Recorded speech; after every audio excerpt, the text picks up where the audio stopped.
Hey, it's Steve Riley. Welcome to this episode of Great Practice, Great Life. Today, I have a colleague, a friend, a leader in the Florida bar, a really pioneering attorney, someone who's a part of the Atticus community, Atticousin, who is just somebody I'm a big fan of, Robin Bresky. So, Robin, how you doing? And welcome to the show. I'm doing well, Steve. Thanks so much for having me. Well, it's great. We've been trying to get you on here for quite a while, but between your leadership commitments, your appellate practice, your managing partner commitments, you've got a lot happening in your life, including a 16-month-old grandson. Yes, I do.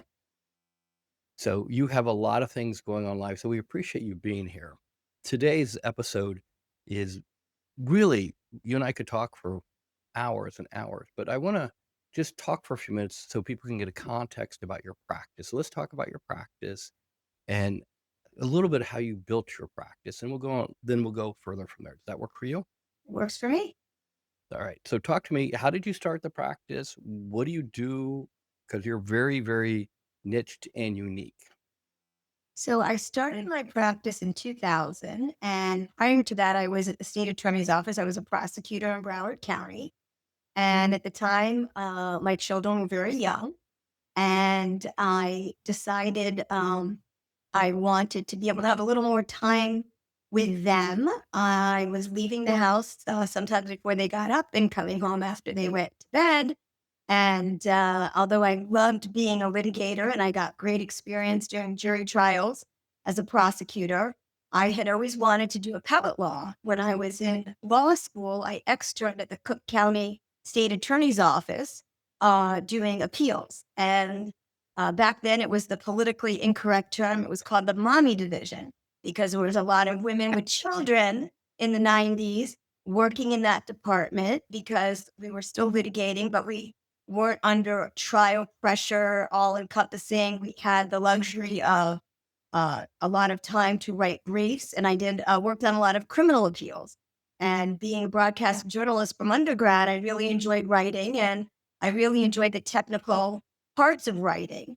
So I decided after getting some great trial experience that I wanted to start an appellate practice, and I did that in 2000. Started that as my home, and the practice really grew as my kids grew. I hired another attorney several years after I started, moved out of my home into an office, and the practice grew over the years. At one point, I think we were 7 appellate attorneys. So I grew the practice from 2000, and I had my own practice in 2022 until I then merged with a New York firm and merged with SSRGA, where I am now.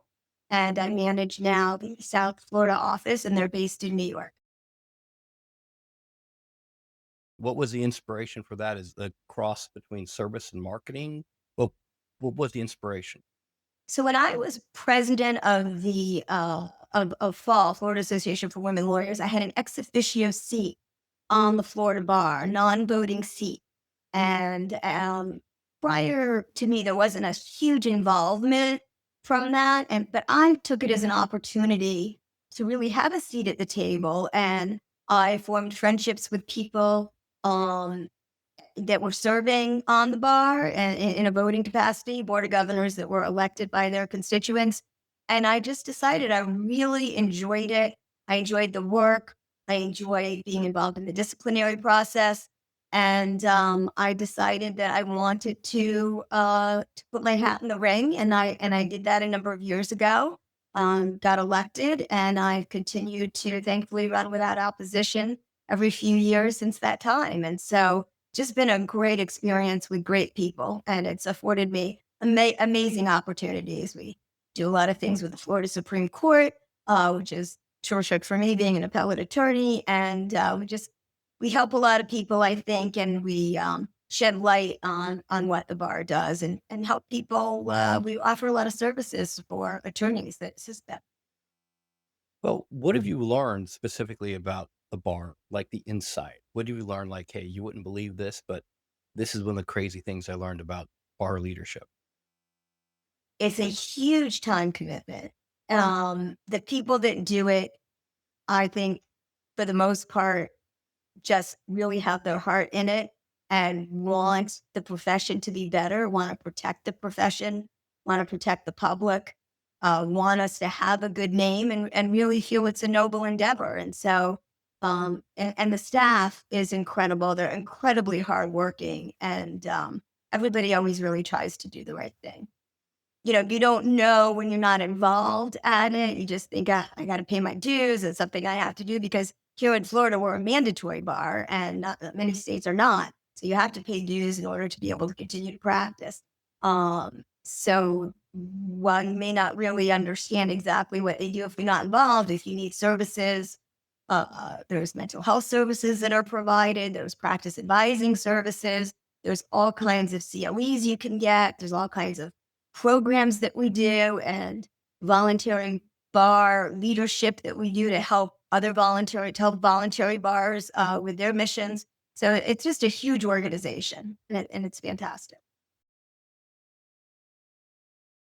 If you were to talk to another person who they were concerned about a loved one who might be depressed or anxious or something might be off in their life, what advice would you give them?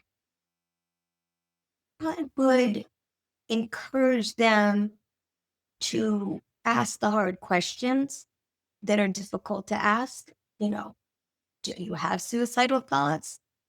What are you feeling? Although, I'll be candid, I see a therapist every week and regretfully did not ask those questions. And therapist tells me it was probably so deep within him that he was very hard to communicate with.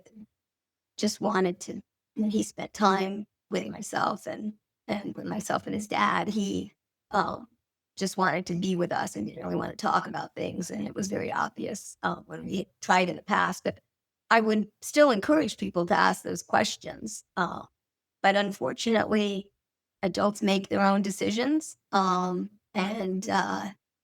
it's analogous to if I didn't know he had a heart problem and something happened. I didn't know how serious it was. It was something I think the important thing is to know that you try the best that you can, but also if something should happen, as I'm learning, it's important to know um, that it's not necessarily anything you could do that could stop that.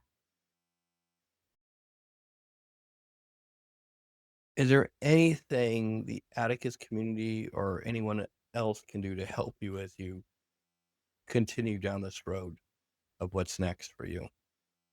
Well, I think what's really hard about other people, I interpret it as, I'll give you an example. I used to walk into a room and everybody would come up to me and I was very social. And now, not so much now, but maybe more recently after it happened, I cleared a room like nobody's business because nobody knows what to say and everybody's uncomfortable and awkward. And they're like, I don't want to say the right thing or the wrong thing, excuse me. I don't want to say the wrong thing.